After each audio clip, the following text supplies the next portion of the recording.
चाहिए, हमें जाना चाहिए। मोहित, राकेश, तुम बताओ तुम्हें छुट्टियाँ मिल जाएंगी? माँ, छुट्टियां तो बहुत मुश्किल से मिलती हैं, लेकिन छुट्टियां लेनी तो पड़ेंगी। हम जानते हैं कि आप लोगों के बिना चाचा जी का कोई प्रोग्राम नहीं होता, इसलिए आप लोग तैयारी कीजिए, हम छुट्टी ले लेंगे। ये सारी बातें सुनकर शिल्पा और कोमल दोनों बहुत खुश हो जाती हैं। शिल्पा खाना खाते हुए धीरे से कोमल से कहती है, सुन रही हो कोमल, आखिर वो समय आ ही गया जब हमें अपनी हवेली देखने को मिलेगी। अगले दिन शिल्पा और कोमल शॉपिंग पर जाने के लिए रेडी होती हैं। शिल्पा ने एक लॉन्ग वन पीस पहना था, तो वहीं कोमल ने टॉप और स्कर्ट। दोनों मालती के पास जाती हैं और कहती हैं, माँ जी, चाचा जी के यहाँ पर सगाई में जाना है, तो हम दोनों अपने लिए ड्रेस और एक्सेसरीज खरीदने मार्केट जा रहे हैं। आपको भी कुछ चाहिए तो बता दीजिए। नहीं बेटा, मुझे तो कुछ नहीं चाहिए। हाँ, लेकिन मुझे तुम लोगों से कुछ कहना है। जी माँ जी, बोलिए ना। देखो बेटा, हम शहर में रहते हैं, हमारा पहनावा, रहन सहन सब कुछ शहरी है, इसीलिए आज तक तुमने जो कुछ भी पहना, मैंने तुमसे कभी कुछ नहीं कहा। माँ जी, हम जानते हैं, लेकिन आज आप ऐसा क्यों कह रही हैं? बेटा, हम पुरानी हवेली जा रहे हैं, वहाँ के लोगों का रहन सहन और पहनावा हमारी तरह मॉडर्न नहीं है, इसीलिए तुम अपने लिए जो भी खरीदो, याद रहे वो साड़ियाँ या गाँव के हिसाब से ही कपड़े होने चाहिए। यह सुनकर शिल्पा और कोमल चौंक जाती हैं। तभी कोमल कहती है, क्या माँ जी, वो बहुत बैकवर्ड एरिया है क्या? हमें वहाँ पर सिर्फ साड़ियाँ ही पहननी होंगी?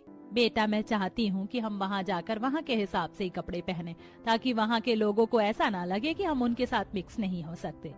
आप चिंता मत कीजिए माँ जी, हम अपने लिए सिर्फ साड़ियाँ ही खरीदेंगे और वही गाँव में पहनेंगे। ये सुनकर मालती खुश हो जाती है और वे दोनों मार्केट शॉपिंग के लिए चली जाती हैं। वो लोग सारा दिन अलग अलग तरह की साड़ियां ढूंढकर अपने लिए खरीदती हैं, और साड़ियां खरीदने के बाद कुछ ज्वेलरी भी खरीदती हैं और कुछ मेकअप भी लेती हैं। फिर शाम को वो मार्केट से वापस आती हैं और अपनी सास को सारी चीजें दिखाती हैं। तभी शिल्पा कहती है, माँ जी, वैसे कब निकल रहे हैं हम? परसों ही। ये सुनकर वो दोनों बहुएं बहुत खुश हो जाती हैं।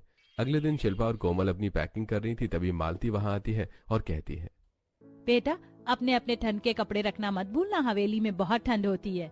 जी माँ जी। ऐसा कहकर मालती चली जाती है। तब शिल्पा कपड़े पैक करते हुए कोमल से कहती है, कोमल, बड़ी हवेली कितनी सुंदर दिखती होगी ना, और वो कितनी बड़ी भी होगी भाभी। सभी लोग खुशी खुशी अपनी सारी तैयारी करते हैं और शाम को वो सभी कार में बैठकर आनंदपुर जाने के लिए निकल पड़ते हैं। रास्ते में कोमल कहती है, माँ जी, हवेली कितनी बड़ी और कितनी सुंदर होगी ना, हमने तो आज तक हवेली सिर्फ फिल्मों में देखी है। हाँ हाँ कोमल बहू, आज तुम हकीकत में पुरानी हवेली देखना। तभी राकेश कार में गाना लगा देता है। सभी लोग गाना सुनते हंसते खेलते हवेली की तरफ जा रहे थे। करीब 1.5 घंटा गुजर गया था। अब आनंदपुर गांव की सीमा आ चुकी थी। आनंदपुर गांव की सीमा के अंदर आते ही मोहित खुशी से कहता है, माँ, पिताजी, याद है हम इस गांव की गलियों में कितना घुमा और खेला करते थे?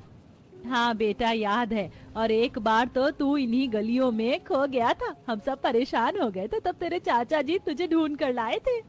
ऐसे ही हंसते खेलते वो लोग आनंदपुर गांव के